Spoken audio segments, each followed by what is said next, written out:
السلام علیکم، welcome to our channel ناولستان اردو ناولز لائبریری۔ کیسے ہیں آپ سب لوگ؟ امید ہے آپ سب لوگ ٹھیک ٹھاک ہوں گے، خیریت سے ہوں گے اور ناولس کو اچھے سے انجوائے کر رہے ہوں گے۔ آج میں آپ کے لیے لے کر آئی ہوں جانے جاگیر کی نیو ایپیسوڈ۔ ناول کی رائٹر ہیں عروج، اور میری بیماری کی وجہ سے کافی زیادہ ناولز جو ہیں وہ ڈسٹرب ہوئے ہیں، لیکن اب انشاءاللہ ڈیلی آپ لوگوں کو جو ہے نا ایپیسوڈز ملیں گی۔ اور جلدی سے چینل کو سبسکرائب کرتے ہیں، ویڈیو کو لائک کیجیے گا، شیئر کیجیے گا، بیل آئیکن کو ضرور پریس کیجیے گا تاکہ ایپیسوڈ کی نوٹیفیکیشنز آپ کو وقت پر مل سکیں۔ ناول ہے جانے جاگیر، رائٹر ہے عروج، کس نمبر ہے 20۔ ختیجہ بیگم کو گئے 2 دن ہو چکے تھے۔ ان 2 دنوں میں رائد ایک لفظ نہیں بولا تھا۔ تراب خان اس سے بات کرنے کی بہت کوشش کرتے، مگر وہ بالکل خاموش ہو گیا تھا۔ بس سارا دن اپنے کمرے میں بیٹھا اپنی ماں کی تصویر کو دیکھتا رہتا، اس ننھی سی جان کا سوچتا رہتا جس کی ایک بھی تصویر اس کے پاس نہیں تھی، مگر ایک ہی دن میں اس کا چہرہ رائد کے دل میں بس گیا تھا۔ جب زیادہ دل بھر جاتا تو ماں کی تصویر کو سینے سے لگائے رو دیتا، مگر صرف اکیلے میں۔ وہ کبھی بھی کسی کے سامنے نہیں رویا تھا۔ ماں کے جانے کے بعد جیسے رائد نے خود کو ایک خول میں بند کر لیا تھا۔ اسے اب بھی رہ کے وہ آخری دن یاد آ رہا تھا جب اس کے ماں باپ لڑ رہے تھے۔ اس کے بابا نے اس کی ماں کو مارا تھا، جس وجہ سے وہ گر پڑی تھی اور پھر اس سے ہمیشہ کے لیے دور ہو گئی۔ اس کے دل میں اپنے باپ کے لیے جو پیار تھا وہ تو اسی دن ختم ہو گیا تھا جس دن اس کی ماں کا جنازہ اس کی آنکھوں کے سامنے رکھا تھا، مگر پھر بھی وہ ان سے نفرت نہیں کر پایا۔ اس کی ماں نے اسے کسی سے نفرت کرنا سکھایا ہی نہیں تھا، بس یہی وجہ تھی کہ وہ ان سے نفرت نہیں کر پا رہا تھا۔ اسے ان سے اب کوئی محبت نہ تھی مگر نفرت بھی نہیں تھی۔ اس کے دل سے جیسے ان کے لیے ہر جذبہ ختم ہو گیا تھا۔ بڑے خان آپ کو خان صاحب بلا رہے ہیں۔ وہ اب بھی اپنے کمرے میں بیٹھا ختیجہ بیگم کی تصویر دیکھ رہا تھا۔ جب ملازمہ دروازہ بجا کے کمرے میں داخل ہوتی بولی تو وہ محض سر ہلا گیا۔ تصویر ایک جانب رکھتے وہ کمرے سے باہر نکلا تو ہال میں تراب خان بیٹھے ہوئے تھے، ان کے ساتھ ایک عورت بھی تھی۔ وہ خاموشی سے جا کے ان کے سامنے کھڑا ہو گیا۔ رائد، میری جان، کیسے ہو بیٹا؟ تراب خان بہت ہی پیار سے اس کا ماتھا چوم کے بولے، مگر وہ سپاٹ چہرہ لیے کھڑا رہا۔ اسے خاموش دیکھتے تراب خان نے بات جاری رکھی۔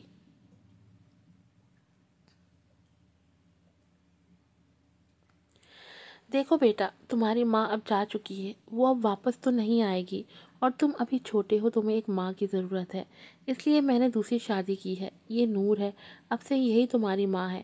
انہوں نے اپنے ساتھ بیٹھی نور بیگم کی جانب اشارہ کیا تو رائد نے بے یقینی سے پہلے اپنے باپ کو اور پھر نور بیگم کو دیکھا۔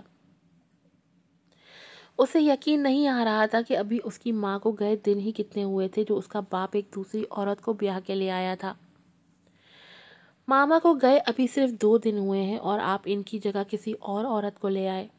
رائد کا لہجہ دکھ سے بھرا ہوا تھا۔ وہ 7 سالہ لڑکا آج اپنی عمر سے بہت بڑا ہو گیا تھا۔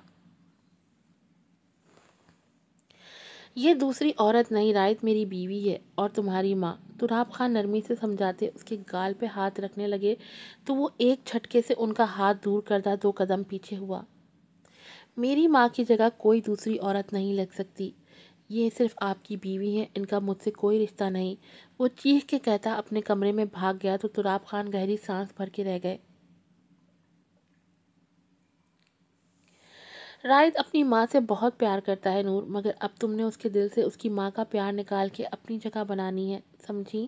تراب خان اٹھتے ہوئے نور بیگم سے بولے، جبکہ وہ تو اتنے سے بچے کو کی اتنی بڑی بڑی باتیں سن کے پریشان ہو گئی تھی، انہیں اس بچے کا بچپن صاف چھنتا نظر آ رہا تھا۔ تراب خان انہیں اپنے ساتھ آنے کا کہتے آگے بڑھ گئے تو وہ بھی اضطراب میں اٹھتی ان کے پیچھے بڑھ گئیں۔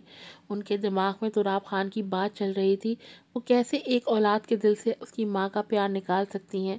کسی کا پیار دل سے نکالا تو نہیں جاتا، ہاں مگر اپنی جگہ ضرور بنائی جاتی ہے، جس کی وہ پوری کوشش کرنے والے تھیں۔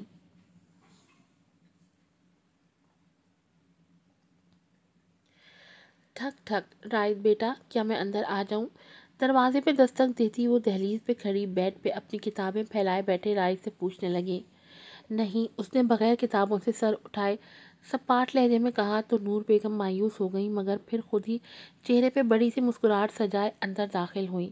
ان کے ہاتھ میں کھانے سے بھری ٹرے تھی جسے انہوں نے بیڈ پہ ہی رائد کے سامنے رکھی۔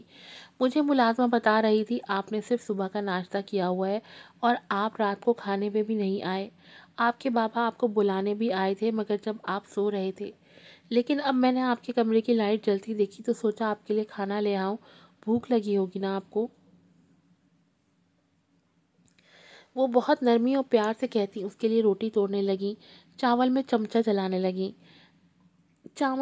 لگانے لگیں، ایک پلیٹ میں کباب رکھتے اس کے آگے کرنے لگیں، مگر رائد نے ٹرے پیچھے دھکیل دی۔ مجھے کچھ نہیں کھانا، آپ یہاں سے جا سکتی ہیں۔ رائد بے رخی سے بولا تو نور بیگم کے جگ سے پانی بھرتے ہاتھ تھمے تھے۔ انہوں نے ایک نظر سنجیدہ بیٹھے رائد پہ ڈالی اور پھر اس کے برابر میں رکھا فوٹو فریم اٹھا لیا جس میں خدیجہ بیگم کی تصویر تھی۔ یہ آپ کی ماما ہے نا؟ بہت پیاری ہیں، آپ کی آنکھیں تو بالکل آپ کی ماما کی طرح ہیں، ڈارک براؤن۔ وہ مسکراتے ہوئے تصویر کو دیکھ کے بولی، مگر اگلے ہی پل رائد نے ان کے ہاتھ سے فریم چھین لیا۔ میں نے اپنی چیزوں کو ہاتھ لگانے کی اجازت آپ کو بالکل بھی نہیں دی ہے، اس لیے آپ یہاں سے چلی جائیں۔ وہ تصویر اپنے سینے سے لگائے تمیز کے دائرے میں رہ کے بولا۔ اس کی ماں نے اسے بڑوں سے بدتمیزی کرنا نہیں سکھائی تھی، مگر اس کا لہجہ خود بخود ہی تلخ ہو رہا تھا۔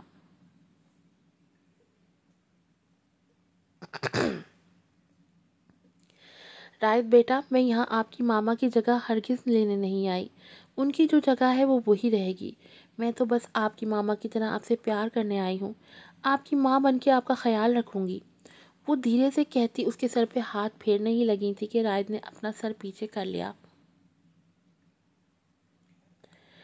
میری ماما اس دنیا سے جا چکی ہیں اور ان کے بعد کوئی میری ماما نہیں بن سکتا۔ آپ کا رشتہ صرف بابا سے ہے تو کوشش کریے گا کہ مجھ سے دور رہیں۔ میری ماما نے مجھے بڑوں کا ادب کرنا سکھایا ہے، مگر مجھے ایسا لگ رہا ہے جیسے میں ادب کرنا بھول جاؤں گا، اس لیے آپ دور رہا کریں مجھ سے۔ وہ دھیرے مگر بے تاثر انداز میں کہتا فریم لیے اٹھ کے بالکونی میں چلا گیا، اور نور بیگم نے دکھ سے اس کی پشت کو دیکھا۔ انہیں اس کا لہجہ، اس کا انداز کچھ برا نہیں لگا تھا۔ رائد کا ایسا ریئیکٹ کرنا نارمل تھا۔ کوئی بھی بچہ اتنی جلدی اپنی ماں کی جگہ کسی اور عورت کو نہیں دے سکتا، مگر وہ رائد کے دل میں جلد جگہ بنا لیں گی یہ انہیں یقین تھا، مگر ان کا یہ یقین صرف یقین ہی رہ گیا۔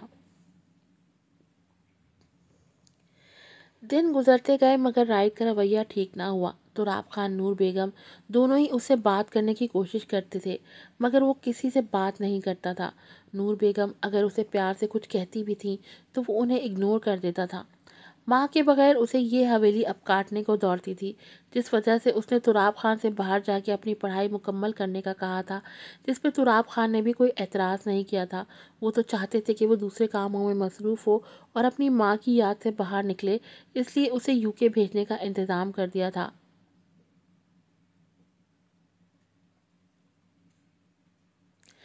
آج اس کی سالگرہ تھی اور کل اسے UK کے لیے نکلنا تھا۔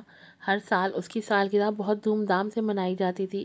آخر وہ تراب خان کا اکلوتا بیٹا تھا، ان کا وارث تھا، جس کی سالگرہ میں وہ کوئی کمی نہیں چھوڑتے تھے۔ وہ اپنے کمرے سے نکلا تو تراب خان ملازموں کو سمجھا رہے تھے، جبکہ آدھے ملازم حویلی کی سجاوٹ میں مصروف تھے۔ یہ سب کیا ہو رہا ہے؟ وہ ہال کے بیچ میں کھڑا ہوتا سنجیدگی سے استفسار کرنے لگا تو سب اس کی جانب متوجہ ہوئے۔ کیا تم بھول گئے آج تمہاری سالگرہ ہے، اور ہر سال کی طرح اس سال بھی ہم اپنے بیٹے کی سالگرہ بہت شاندار طریقے سے منائیں گے؟ تراب خان اس کو کندھے سے تھامے جوش سے بولے۔ ہر سال کی طرح اس سال میری ماں نہیں ہے تو سالگرہ منانے کا تو سوال ہی پیدا نہیں ہوتا۔ رائد ہاتھ باندھے کھڑا آہستہ سے بولا۔ رائد، مرنے والوں کے ساتھ مرا نہیں جاتا، مر گئی ہے تمہاری ماں، چھوڑ دو اس کا پیچھا۔ یہاں تمہارا باپ جو زندہ ہے، جو تمہاری خوشیاں دیکھنا چاہتا ہے، تم کیوں اسے خوش نہیں رہنے دے رہے ہو؟ کیوں اسے اپنے رویے سے تکلیف دے رہے ہو؟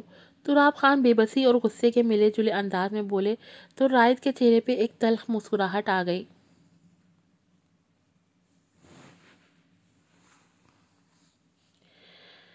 آپ کو اپنی تکلیف نظر آ رہی ہے، مگر میری ماں پہ ہاتھ اٹھانے سے پہلے آپ بھول گئے تھے کہ ان کی طبیعت خراب ہے۔